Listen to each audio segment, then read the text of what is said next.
Welcome to exam पीडिया। आज है 4 मार्च 2021 और हम इस वीडियो में 3 और 4 मार्च 2021 के जितने भी इम्पॉर्टेंट करंट अफेयर्स के क्वेश्चंस हैं उन्हें हम डिस्कस करेंगे। तो चलिए शुरू करते हैं। पहला क्वेश्चन, हाल ही में किस राज्य और केंद्र शासित प्रदेश ने घर घर राशन योजना को शुरू किया है? तो इसका सही आंसर है ए, दिल्ली सरकार ने। तो अभी दिल्ली सरकार ने मुख्यमंत्री घर घर राशन योजना को शुरू किया है।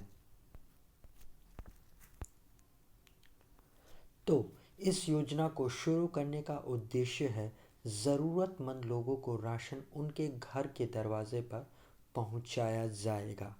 और दिल्ली के जो मुख्यमंत्री हैं अरविंद केजरीवाल जी, उन्होंने रिपब्लिक डे पर इस योजना को शुरू करने की घोषणा की है। तो आप इसे ज़रूर याद रखिएगा कि दिल्ली सरकार की तरफ से ज़रूरतमंद के घर राशन पहुंचाने के लिए घर घर राशन योजना को शुरू किया गया है। अब हम आगे बढ़ते हैं। हाल ही में किस राज्य ने खाद्य पदार्थों में मिलावट करने वालों को आजीवन कारावास देने के लिए एक कानून को मंजूरी दी है? तो इसका सही आंसर है बी, मध्य प्रदेश ने। तो अभी मध्य प्रदेश ने खाद्य पदार्थों में मिलावट करने वालों को आजीवन कारावास देने के लिए एक कानून को मंजूरी दे दी है। तो इस कानून के तहत खाद्य पदार्थों में मिलावट करने वालों लोगों को आजीवन कारावास की सज़ा दी जाएगी। साथ ही इस पहल से यानी कि इस कानून की वजह से खाद्य पदार्थ में मिलावट कम होने की उम्मीद जताई जा सकती है। तो आप इसे ज़रूर ध्यान रखिएगा। अब हम आगे बढ़ते हैं। हाल ही में नम्मा कार्गो सेवा किस राज्य में शुरू की गई है? तो इसका सही आंसर है सी, कर्नाटक में। तो अभी कर्नाटक के जो मुख्यमंत्री हैं वी.एस. येदियुरप्पा, उन्होंने राज्य में नम्मा कार्गो सेवा को शुरू किया है। इस पहल के तहत राज्य सड़क परिवहन निगम की बसें राज्य के अतिरिक्त राजस्व उत्पन्न करने के लिए कार्गो पार्सल ले जाएंगी। और ये कर्नाटक के 109 बस स्टेशनों और पड़ोसी राज्यों के चुनिंदा स्थानों पर लागू किया जाएगा। तो आप इसे ज़रूर याद रखिएगा कि कर्नाटक सड़क परिवहन निगम की बसें अतिरिक्त राजस्व अतिरिक्त करने के लिए इस कार्गो सेवा को शुरू की गई है। तो आप इसे ज़रूर याद रखें। हाल ही में भारत के किस शहर को स्पोर्ट्स सिटी के रूप में बदला जाएगा? तो इसका सही आंसर है डी, अहमदाबाद शहर को। तो अभी हमारे जो गृह मंत्री हैं अमित शाह जी, उन्होंने घोषणा की है कि गुजरात के अहमदाबाद को स्पोर्ट्स सिटी के रूप में विकसित किया जाएगा।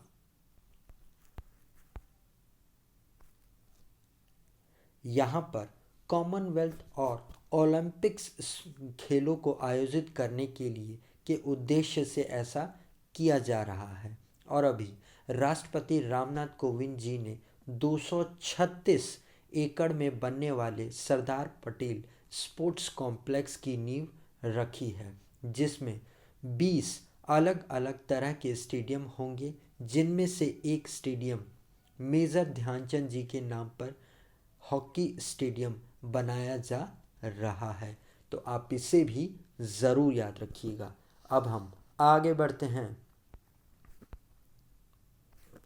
हाल ही में खुशीनगर हवाई अड्डा किस राज्य का तीसरा अंतर्राष्ट्रीय एयरपोर्ट बन गया है?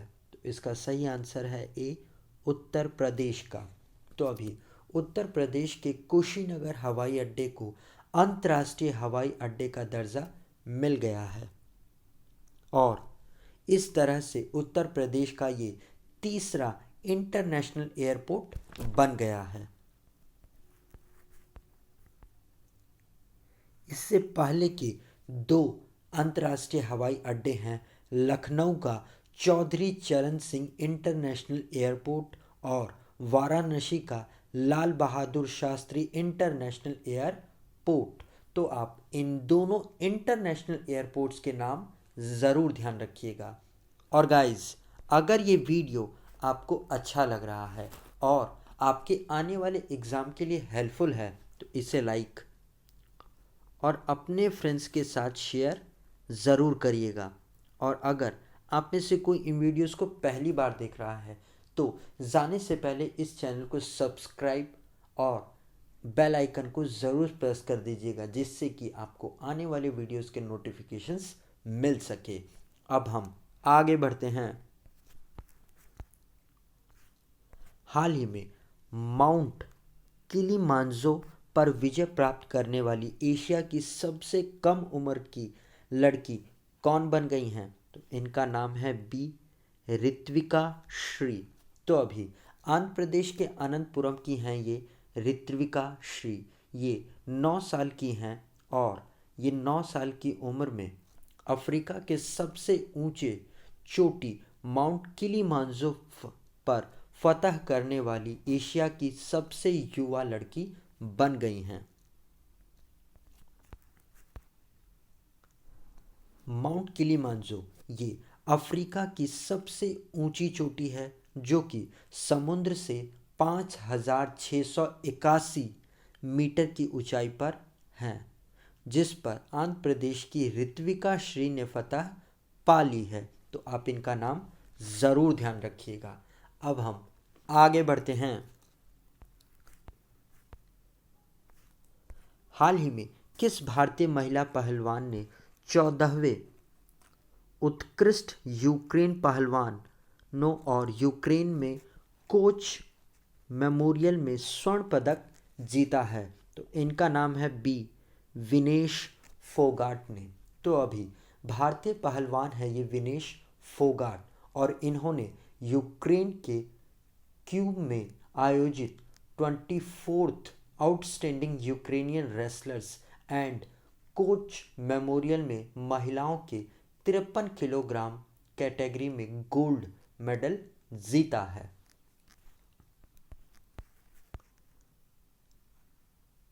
और फरवरी 2021 तक विनेश फोगाट 53 किलोग्राम वर्ग में टोक्यो ओलंपिक के लिए क्वालिफाई करने वाली एकमात्र भारतीय महिला भी यही हैं। तो आप इनका नाम ज़रूर याद रखिएगा।